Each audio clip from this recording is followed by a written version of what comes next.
Hi, and welcome to the Ministry Path podcast. My name is Danny Chan, and I'm the host. And this is a place where we talk about mentors and meaningful practices along the ministry path.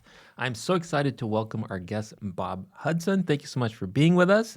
It is my pleasure, and I'm really glad to be here in person with you, Danny. We've had a few interactions over the phone, but it's nice to finally meet you and be part of your program. Absolutely. And I can't wait to get into this amazing resource that I think is going to be very, very helpful to pastors and ministry leaders. And I can't wait to tell you about it. But before I do, I wanted to tell you about the Faith Communities Today study. It was the largest interdenominational study ever conducted in North America, and the Seventh-day Adventist Church participated in that. And they were able to discover in the Seventh-day Adventist Church there are three kinds of churches. There are churches who do a lot of evangelism, but not a lot of community engagement.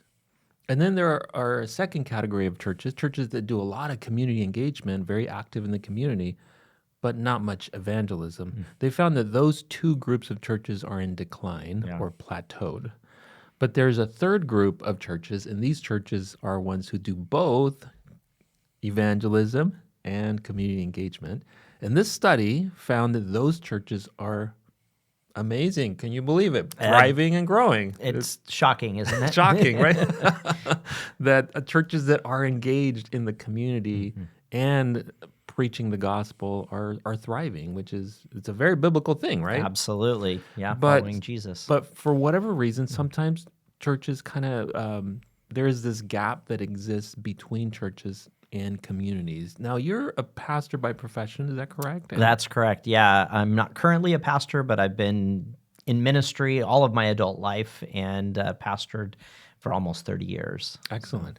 And in ministry, have you ever seen kind of that gap exist between the church and the community? And how have you seen kind of ways to bridge that gap? Absolutely. So for the last 16 years, or most of the last 16 years, I was on staff at a church, and one of my primary roles at that church was as the outreach pastor. So I was the one tasked with being involved in the community and partnering with other organizations to really meet needs in the community. The reality is we did a lot of partnering, but we didn't really always even know about what the needs were in our own community. We would know if those people were in our congregation and they shared prayer requests and so forth, but actually knowing what the needs in the community were and being able to engage them in a meaningful way was something that we found extremely difficult. That is exactly the gap you're talking about that we experienced. Yeah, I can relate to that in ministry. Sometimes the only time you know about a need in the community is if people come knocking on the door. And then, of course, you have to triage, is it a real need, and there's that whole conversation. But there are needs in every community. Absolutely. Right? And there are willing people in local churches who want to help, but sometimes we just don't know how to help. Right? That's exactly right. And has any community organization ever approached your church and said, "Hey, here's a need"? Oh, absolutely. And first of all, that scenario where people arrive at your door and ask for help, got that every day. Almost maybe every not day, every day, right? almost every day. Yeah. And that trying to determine whether there was an actual need there or someone was trying to scam us, honestly was something we dealt with on a regular basis. Right. Being a people of God and wanting to help, we did what we could, but there was always that question of whether we were having an honest conversation or not. Related to your second question with has anyone come in the community and asked for help? Back in 2019, I'm in Santa Clarita, California, and our local junior high and high school district, the Heart District, invited about 40 pastors in Santa Clarita to a lunch, and basically they said, our social workers are overwhelmed. We live in a pretty nice community, but the needs, which were mostly invisible to us, were there, and they saw them through the kids that were in their schools, through the parents that asked for help, and there was a gap there between what those families needed, and resource gap, and what they were able to attain on their own. And the school also didn't have all the resources to be able to help them. And so they came to the local church and said, we're not sure how this could work, but we're asking for help.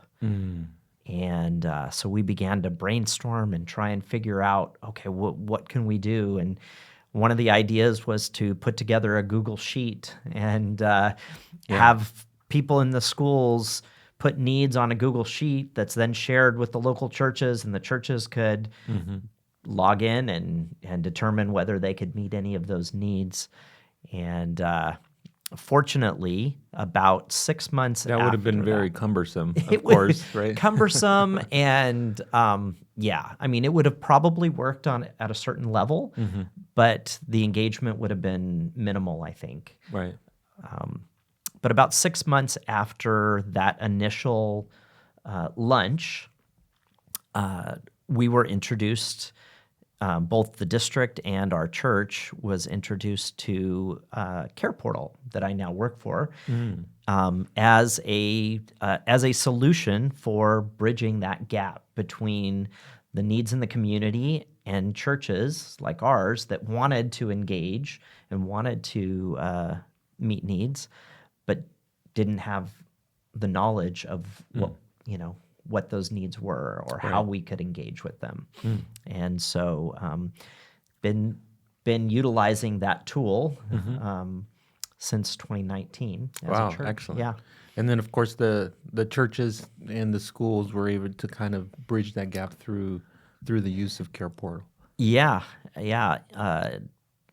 There's 16 different schools in the district, and every one of them has 1 or 2 social workers that will input needs on behalf of the kids and families in those schools.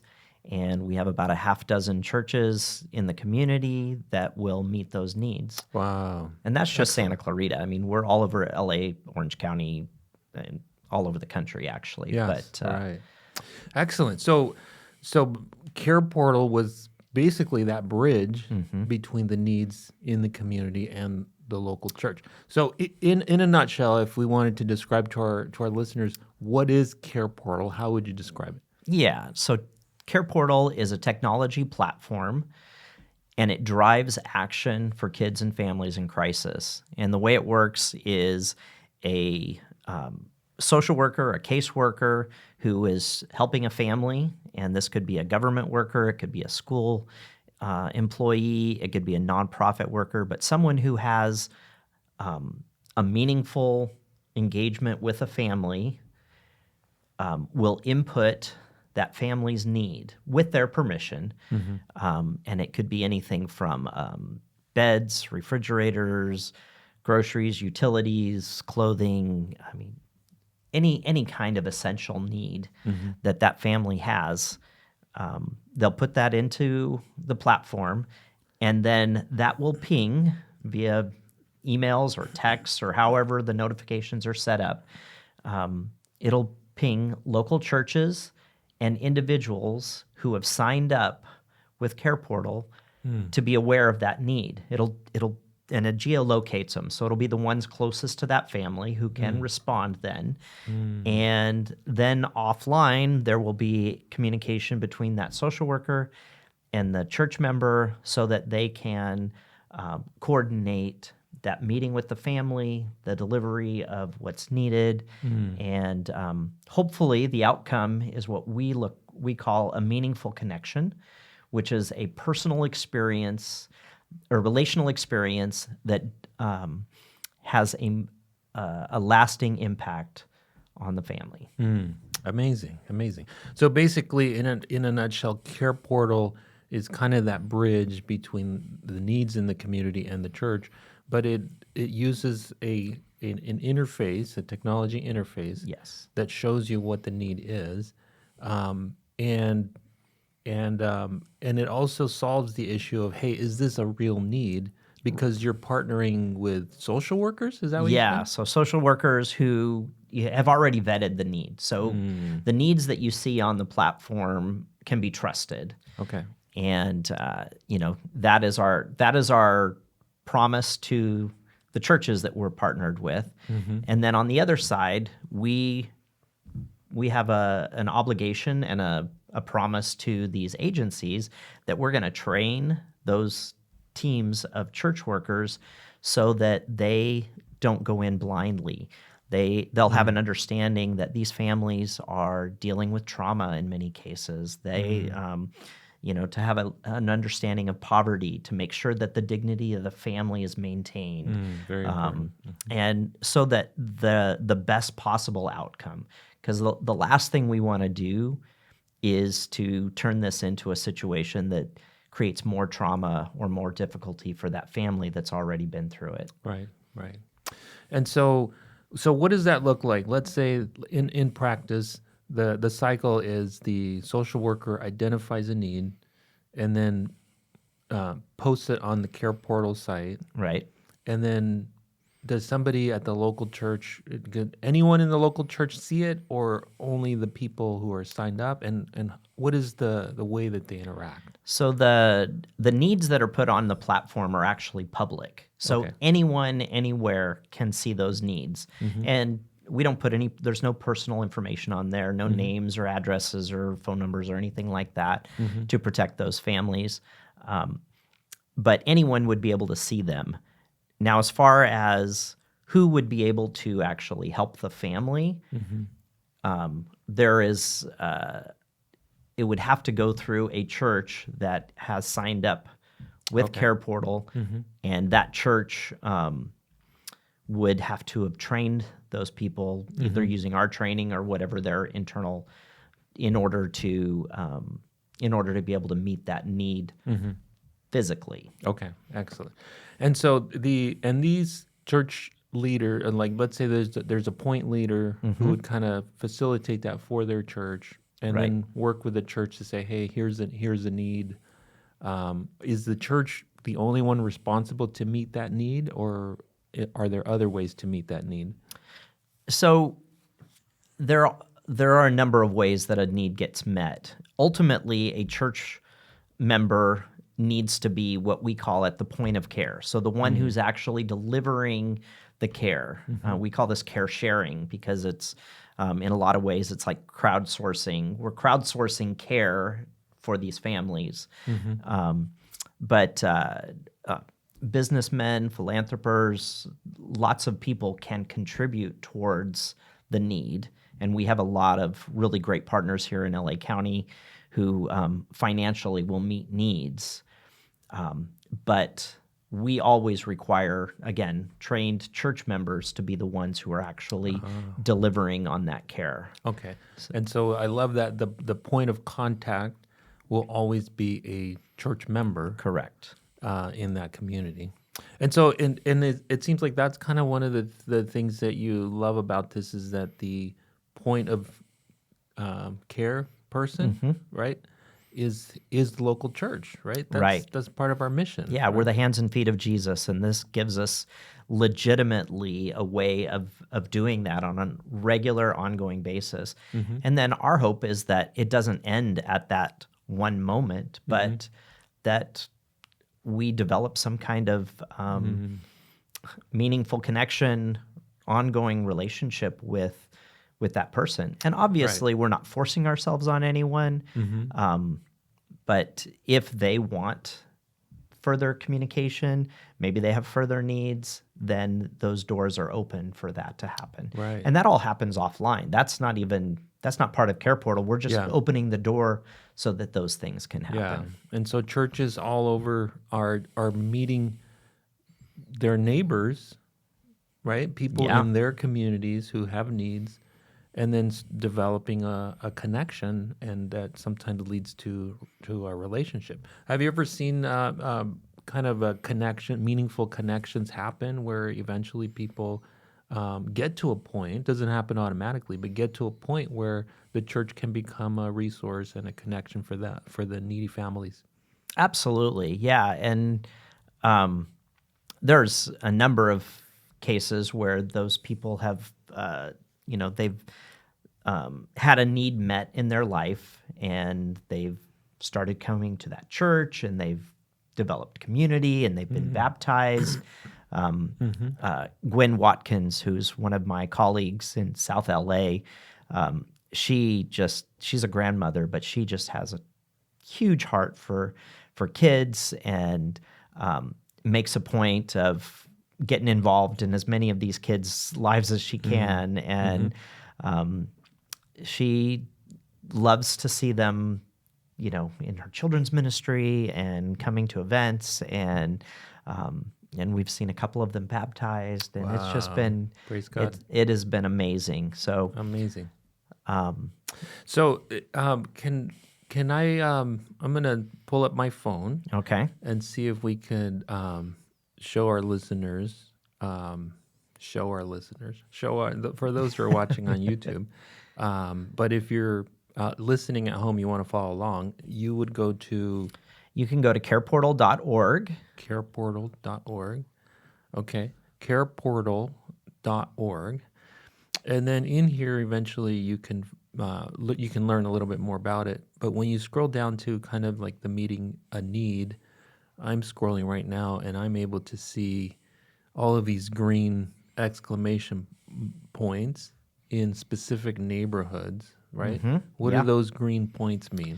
Yeah, so each one of those little balloons on your page refers to a family with a need, and it's actually a request. So if you click on any one of those, it will bring up a specific request, and you can click on the title there, and it will take you, the title on the, Oh, yeah, sorry. that's okay. On this one? Yep. And then it'll take you to that need, and there'll be a little bio. There'll be exactly what is needed, and you can choose to say, yes, I can help. And So here's supporting Yeah. an expecting mom and her unborn baby, and with funds. And then it's the level of urgency, the demographic, the city, and then the story. There's a little bit of a bio about it.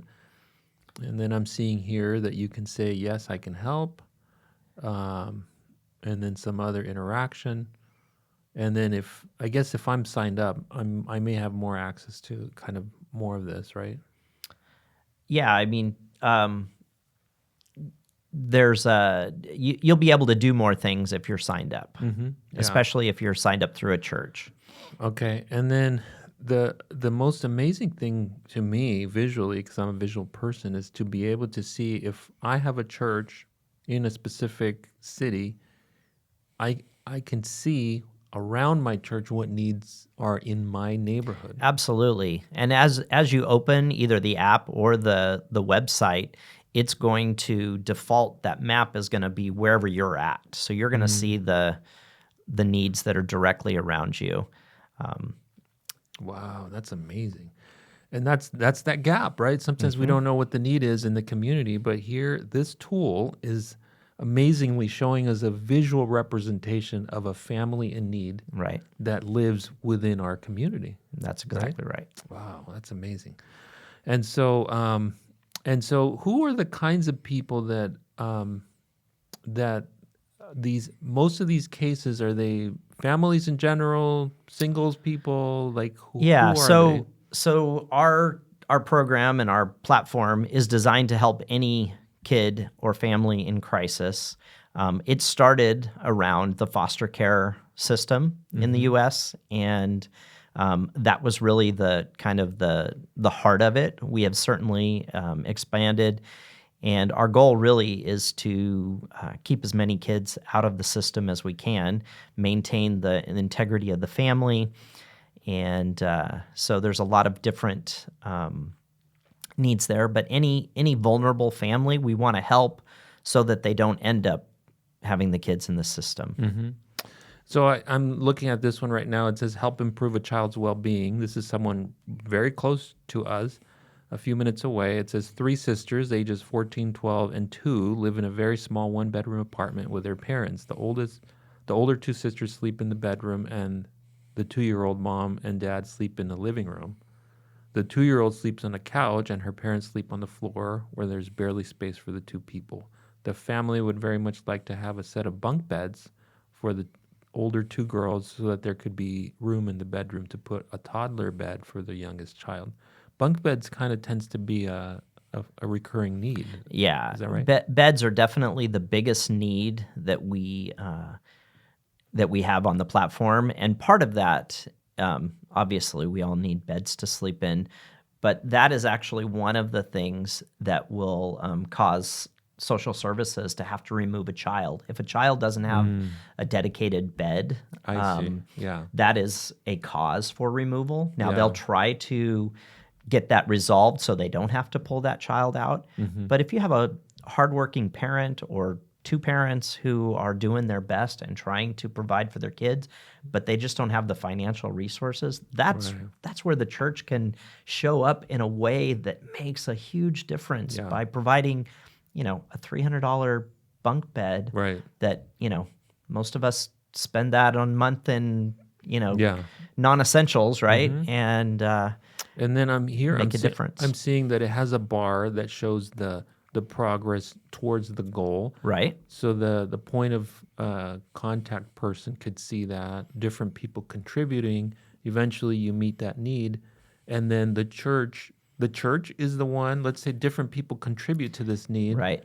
But the church is the one who gets to deliver the bunk beds. Yeah, we always want to make sure that the church is at the point of care. And, Point of care. Yeah, and to make sure that the person or the family experiences, God in that moment to the best of our ability, because our bodies are temples of the Holy Spirit. God goes with us everywhere we go, and it's our opportunity to show and demonstrate the love of God, but also to be there to pray for that family, to extend whatever we can. And it doesn't always go the way we plan, but we have an opportunity there to. That's right.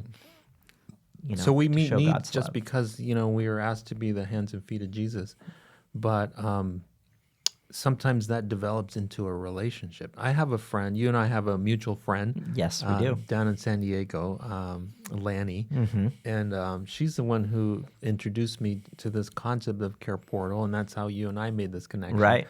But our friend Christine is the point of care person in her Seventh-day Adventist church in Escondido. Okay.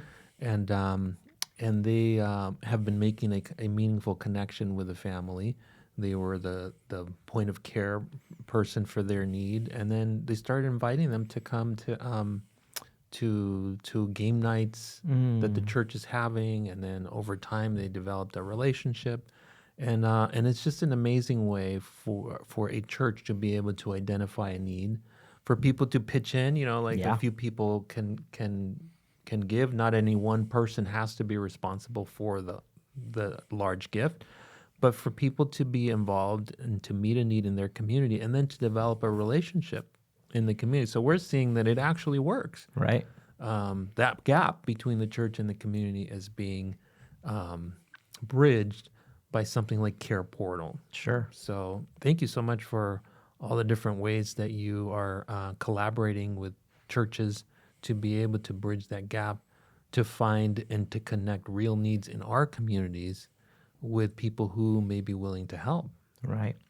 Can I share another story? Absolutely. Yeah. So my friend Mike Nauman, who's out in Lancaster, has been doing this for a few years now. But one of the very first needs that he ever met was for a mom who had these two kids, and it might have even been a grandparent, but he was there meeting the need. They brought in some beds, and he's talking to this 8-year-old little girl, and finds out that her birthday's coming up, like in the next month. And he's like, "Oh, are you going to have a cake or a party?" And come to find out, that little girl had never had a cake or a party for her birthday. And so he got Never. never. Wow. 8-year-old girls never had a birthday party, never had a birthday cake. So Mike got his small group at the church together, and they threw a party for her and her brother, who also had never had a party. And you know, cake, balloon, food, the whole thing. Wow. And that was a couple of years ago, and that family has come to Easter services. The kids have gone to VBS.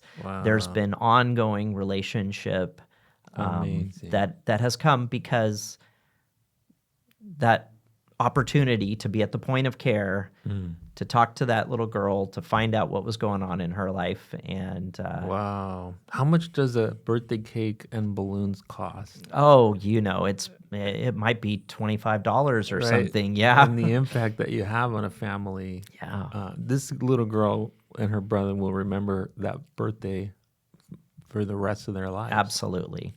Amazing. Just amazing. And so I'm sure you have a million stories to share of how church members are connecting with people that they didn't even know existed Right. in their community.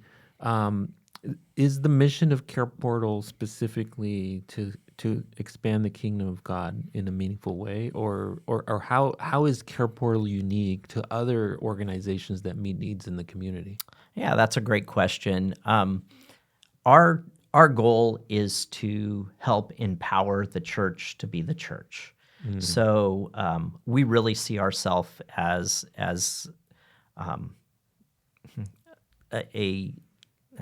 kind of the word that the Holy Spirit has in the New Testament, the Paraclete.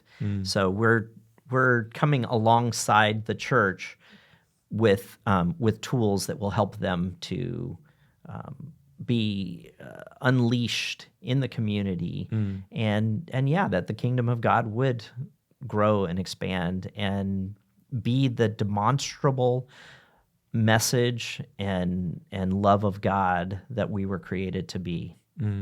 Amazing. Because rather than just meeting a need or sending something through the mail or a check in the mail to meet a need, there seems to be an intention from CarePort to say, no, in addition to meeting the need, we want to develop a relationship between the local church and the family in need. Yep, that meaningful connection is huge. Amazing. The other thing that, as I was kind of looking around this map to see the different needs that exist around our communities, our neighborhoods, and then as you're talking about this story, you live in Santa Clarita? Yes. Okay. And then that invitation that you received went to 40 different pastors in. Now, I used to live near there. Those are really nice neighborhoods. Oh yeah. It's Like that's a really we're not in the hood. nice place to live. Yeah. Right.